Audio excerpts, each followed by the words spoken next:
À la fin des années 40, on s'est vite aperçu que le petit Colisée ou le pavillon de la jeunesse commençait à être pas mal petit et une équipe junior d'envergure provinciale, les As de Québec, attirait des milliers et des milliers de personnes. Donc, à la fin des années 40, on a décidé de construire une aréna. À côté, une aréna de 10 000 places qu'on allait appeler le Colisée. Et cette installation est arrivée à point nommé puisqu'au début des années 50, un jeune joueur de hockey prometteur, Jean Béliveau, est devenu capitaine des As de Québec. Et sous sa gouverne, la population amateur de hockey a grandi énormément et il a fait les beaux jours de cette aréna, ce qui a permis de le payer avant que ce dernier se retrouve au Canadien de Montréal dans la Ligue nationale de hockey. Évidemment, le temps passe et repasse. Il y a eu à cet endroit de merveilleux spectacles, de nombreux événements. Les As de Québec y avaient fait leur site principal.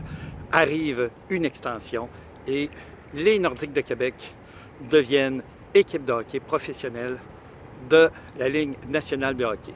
Ils ont, dans un premier temps, été dans la Ligue, on va dire, internationale, la Ligue mondiale qu'on appelait.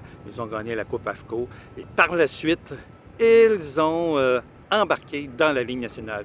Il y a eu des matchs absolument extraordinaires et Québec est devenu, et il l'est encore, une véritable ville de hockey où ce sport est une religion. En attendant que le commissaire de la Ligue nationale, Gary McMahon, décide qu'il y a une équipe ici, et malheureusement, ce n'est pas demain la veille, cette installation est plus ou moins à l'abandon. On sait qu'il a été remplacé par le centre Vidéotron. Il y a eu des mises à jour qui ont été faites vers la fin des années 80 pour le rendre professionnel au niveau des équipes de hockey qui venaient.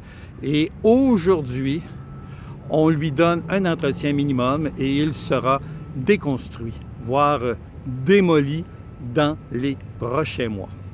Triste fin pour ce site absolument extraordinaire dont celui qui tient mon téléphone à bout de bras a vu des spectacles absolument merveilleux. Des spectacles évidemment de grosses vedettes rock. Aujourd'hui, on parle du nombre nostalgique qui demeure dans le tableau.